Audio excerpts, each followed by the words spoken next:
रात्री हातभट्टीची घेऊन अग्रलेख लिहितात का गांजा पिऊन अग्रलेख लिहितात त्यांचं त्यांनाच ठाऊक.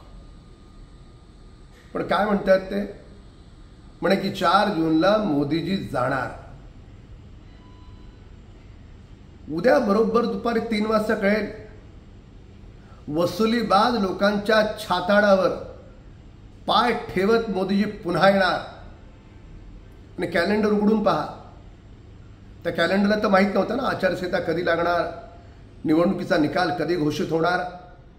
त्या कॅलेंडरमध्ये सुद्धा लिहिलंय 4 जून हा हिंदू साम्राज्य दिवस आहे.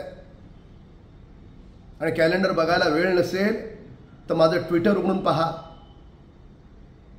आणि उद्या मोदीजी आल्यावर तुम्ही किती खोटारडे आहात, महाराष्ट्राच्या जनतेला तुम्ही किती मूर्ख समजता, किती गृहीत धरता, हे सगळ्यांनाच कळेल.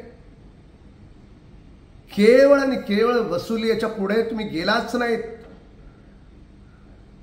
खोटं बोललात म्हणून उद्या मोदीजींपुढे तुम्ही लोटांगण घालणार का, हा आमचा सवाल आहे.